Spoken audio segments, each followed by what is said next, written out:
Hello and welcome back to Just Some Space Guy, but you can just call me Space G. I'm here with eadrock Chapter 3 review. Finally arrived after nearly a month, let's go. So the chapter starts off in the human realm, in a region called Evit. We see a priest praying for God to save them because there is just a really harsh weather, like a lot of droughts and no drinking water, no rain, so the crops are dying and stuff. So a bunch of people in the church are praying for God to bring good weather. We all your children said, we have lived honestly for hundreds of years. Please, please grant us your mercy. The cross shines and God appears. Apparently these people are praying for a god named Seth. So I don't know if this god we got introduced as God is Seth or someone else, but we have to find out. So God arrives from the cross and then God introduces himself as God, like it's ironic in itself. And people are really blessed, like, oh my god, we were praying to God to show up and help us, and God himself pops up out of the cross, and that's like a big blessing. My human children, you wish for rain, ask God. Behold, the work of God. And God points his finger upwards, his finger starts to shine, and rain starts to fall.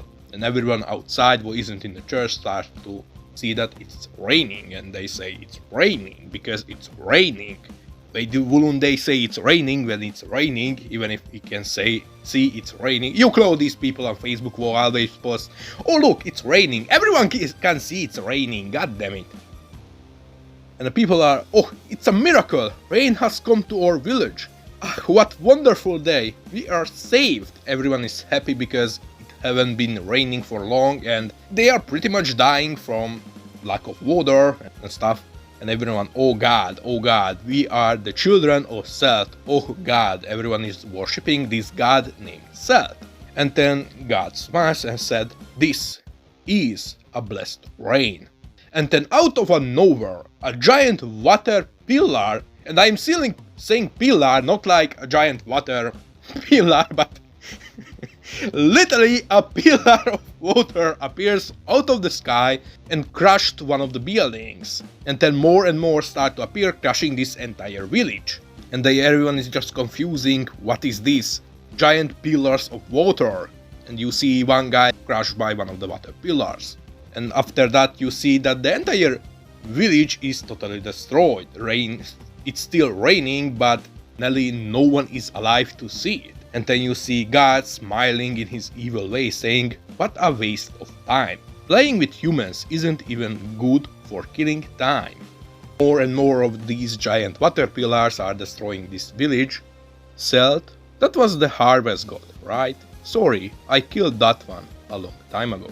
So it shows that this god is indeed suspicious. He isn't just suspicious because he clearly popped up and killed a bunch of humans who were supposed to worship him, but he also said that he killed another god called Seth, who was the harvest god. So he's already really suspicious, like, is this guy really a god? Or what is this? Why did he kill Seth? But anyway, moving on, we got back to the eadrock school. This poisonous plant, the hiss, mainly grows around level 400 of hell. It's not handled properly, it can be lethally dangerous, says one of the teachers. And you see Yakuto really being dedicated to write down what the teacher is saying, like he's really into it. And in the next panel you can see that he is asking, if God was poisoned with this, would even he die? And then the teacher says, don't be foolish. Of course God wouldn't die from mere poison. And Yakuto smiling, oh right, thank you. It is clear that Yakuto is trying to understand what can kill God and how to kill God. So poisoning him is out of question. You didn't really think you could kill him so easily, did you? Of course not. I told you, I need all of your help. He wants to kill God, but he most likely doesn't know how to or isn't confident enough in his own power that he is capable to kill God. If you're a corpse, you are immortal in a sense. I already died once, so I am not immortal, I am just fucking dead. That's That's pretty much sums up what Orochi is saying. Like, I already died, I am not immortal, I am dead. I can die if I am dead. So anyway, Mikoto says, no, theoretically I am controlling him. So if I die, he'll die too. Do your utmost to protect me, Sir Knight. But the next moment, an entire different class pops up from the door. Hey you, you're class F, aren't ya? And everyone in this class is just confusing. Who are these people? They just plugged into the class. And then some guy with a rose in his mouth pops up. We are class D. 2 of our little lambs were killed in the cafeteria yesterday. And showing the images of the 2 idiots who picked fight with Orochi before Orochi got clubbed by the ogre. But anyway, we are seeing this guy now fully. He's kinda handsome and stuff. Like, he's clearly shown to be the type of guy who is full of himself. We'll make you pay for that, he says. Then Yakuto just turns around. This guy did that. And then Yakuto just runs away saying, I had nothing to do with it, so please excuse me, I have something I need to take care of. Shouldn't our class all band together? Are you stupid? Well, it's not like it matters against these small fries, says Ferrier. Because we don't have much choice. Bird, can you fight? And then he turns around and Chaco is missing.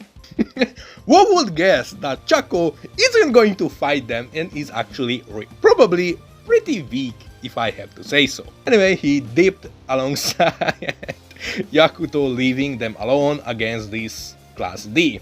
He and out of a single attack claps at least 4 people at once, then comes. They pretty much just going all around clapping these class D like they are the folders, because they are pretty much folders. But there is a really interesting panel I want to talk about, and that is Freya burning them alive. She got them cakes! Look at that goddamn that cake! Ooh, Mashima is a genius. Mashima is a goddamn genius. Anyway, they keep fighting and they pretty much low-diff the entire class with them not even getting injured against them. They don't really stand much chance. Narcissus-san.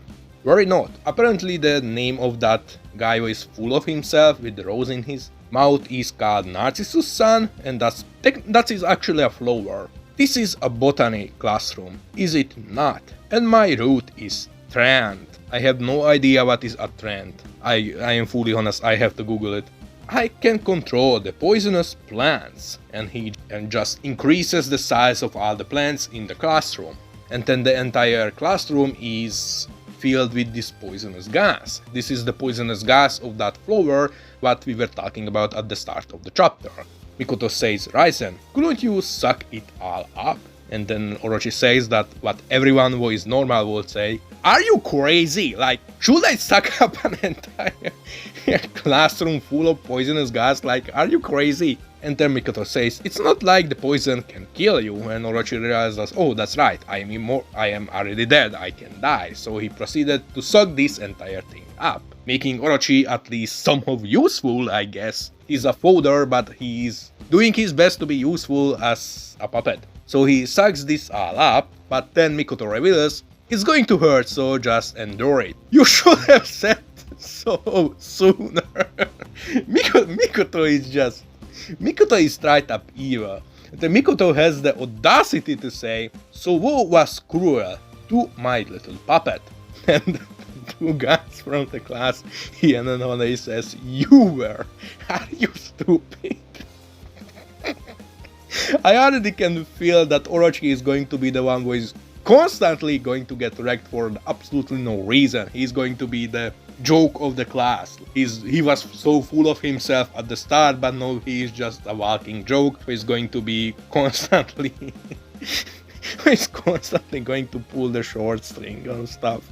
We are seeing this really cool panel of Mikoto. I like to thank you properly. Dead Rock, Chapel, Love and Death. So again, Mashima does the world building. So we have that the classroom with the plants in it. We are seeing that walkway at the start, and now we are seeing a chapel of the school. I have no idea what is the chapel used for. Probably to pray to God, or there are a bunch of beds there, so probably to have passionate love-making sessions. There's a possibility, but anyway, Yakuto is in that small room you go to pray and talk to the priest and stuff. Nobody will find me here. He puts down some lacrima stuff, it looks like an eye, and he says they'll be starting soon. And now we got to a really cool I mean, look at this panel, how fucking cool this panel is. This Mashima is a genius. Look how cool this looks like. This is probably the coolest meeting room in manga history I have seen so far. I never seen so cool meeting room before. It's just fucking beautiful. Eadrock top level stuff meeting. And you see bunch of characters with different design and stuff, and you see that Maxwell is amongst them sitting there, and as we know from the previous chapter, Maxwell is dead and now Mikoto is using Maxwell as a puppet, as a spy for Yakuto's plans. And apparently I looked through Maxwell's eyes to collect information, so Yakuto is using that crystal ball to see through Maxwell's eyes, so he's seeing this meeting. And you see this giant guy in the middle saying, today's meeting is regarding class F, what is the class what Yakuto is in. And you see this guy who kinda looks like Shura or like Nero without the beard and stuff. I hear they got Pep, Root, Kraken, one of the 4 demon teachers, Boltogar, the Kraken, one of the 4 demon teachers. He's in charge of the Eadrock Northern Ocean area. So again, we are getting more and more world building of this Eadrock school. Mashima just doesn't stop with it. He just keeps introducing more and more world building to this school, but she's just amazing. I never seen Mashima do so much world building in such short time.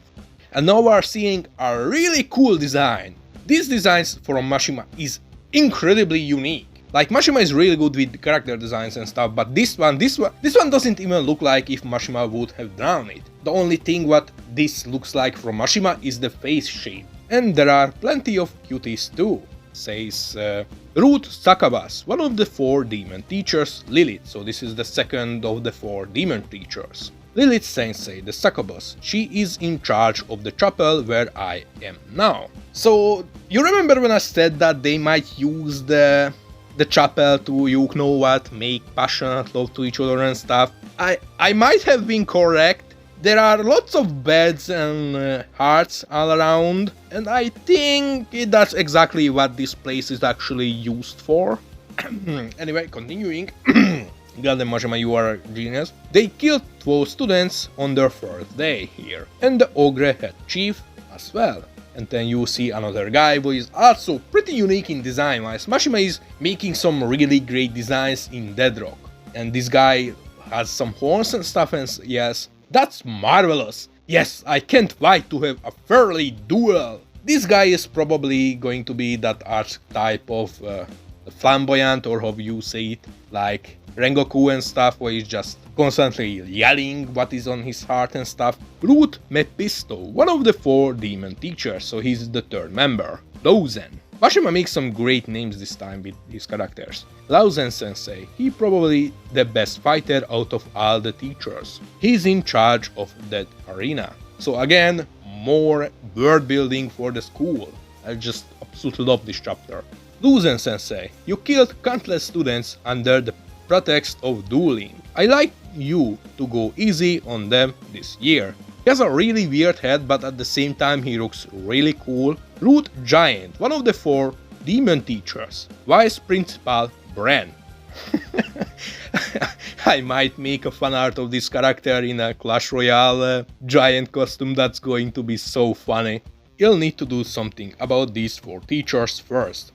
So these 4 teachers are kinda built up as the strongest out of the teachers. These are going to be the main villains outside God. So I already for Lucen, yes, Lucen. We can overlook the death of couple of students. It's not like they massacred a whole class. And you'll see class F towering over an entire class of dead people. So they pretty much in fact killed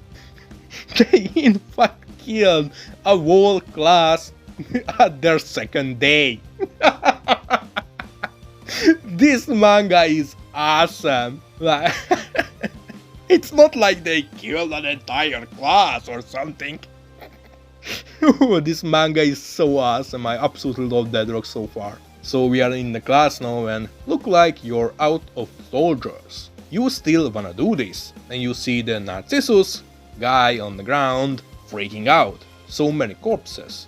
Mikoto walks through the blood left behind from the massacre, looking really fucking creepy. I didn't see her looking creepy like this, but she looks absolutely creepy, menacing, scary, and I'm not good enough in English to say more words. Now awaken as my servants. And she rises all the dead students they killed as his soldiers. And they just look menacing. And he gets torn apart by his own classmate. That's just fucking brutal. This is like an fucking zombie apocalypse shit. We are back in the meeting room. And God appears in the middle of the table, the meeting table. And everyone is just confusing and shocked, all the teachers there, even Yakuto, who is watching through Maxwell. Principal, where have you been, sir? You always look so good, says Lilith. I rather can see that Lilith is going to be a giant simp over God, and God is most likely going to reject her or something. That's going to be a funny dynamic, I guess. Anyway, Yakuto says, God. He's shocked that God appeared. And now we see a flashback of Yakuto. You are seeing young Yakuto looking all bloody and damaged, and he's looking at his arm and shaking, and the blood of his probably family and friends are around, and the town is collapsing, and you see Yakuto being fucking angry. And now this actually tells us that there is actually a reason why Yakuto wants to kill God. So he said that in the second chapter, he said that he wants to kill God because God might be an impostor who took over the place of the true ruler of hell. And Mikoto, at the end of the second chapter, figured out that Yakuto might be lying. And this panel shows us that Yakuto most definitely is lying because he has a personal beef with God. Also interesting because I have a feeling that Yakuto is actually a human from the human realm. Because at the start of the chapter 3, we saw that God was killing humans in the human realm, destroying entire villages and stuff. And I have a feeling that Yakuto was a survivor from one of those villages that God actually destroyed. And that goes actually, I have a theory about this. What if the human realm, what God is actually destroying villages around and stuff, is actually the Firetail world, the Earthland? And that would actually explain why does Yakuto have the arm of Acronogia, and why does Acronogia show up in this giant avatar when Yakuto is fighting. I believe that Yakuto was made an orphan when God attacked and stuff, and Yakuto was searching a way to kill God. And he most likely came across Acronogia's arm, what was lost in the human realm, and decided to use it. Or like that. If the two stories are connected, this could be a really interesting way to connect the stuff. Anyway, God says, Maxwell sensei, class F is your, isn't it? And God walks towards Maxwell, looks him in the eyes, and Yakuto realizes that God might have figured out that I am actually watching through his eye. And then God just proceeds to poke out Maxwell's eyes. This scares Yakuto because this means that God most definitely knows that someone is watching through Maxwell's eyes. So Yakuto gets really scared that he's going to be found out, so he wants to run away. He's panicking. This pretty much shows that Yakuto is actually not strong enough to face God, or that he's actually really scared of God, so that's why he might want teammates and stuff, so he won't be as much scared and stuff. But anyway, you see he's hyperventilating and he's really panicking, he's really afraid of God. But then someone shows up, pulls up Yakuto's sleeves and shows Yakuto's arm, what is like this damage or something, there is some marks on his arm. And we see that this is actually the cat girl or the fox girl from chapter 2. It's spreading pretty far. Yakuto looks up, huh? Who are you? So this means you don't have much time left. And that's the end of the chapter. So if this is true, that something is spreading on Yakuto's arm, I have a really strong feeling that the theory about Acronogia arm being in Yakuto's possession might actually be true, because that would be cool. Like, even if Deadrock doesn't go far enough to like start dealing with Firetail characters on casual, like facing each other and stuff, making Deadrock a story what plays in the Firetail world is already a pretty good world building. But anyway, that's the chapter, that's all what we got. I might make a separate video, theory video, talking about Yakuto and Aknologia's arm and stuff. But that's it, that's the chapter. We have to wait another month till the next chapter release, so that's it. See you guys next time in space, and bye!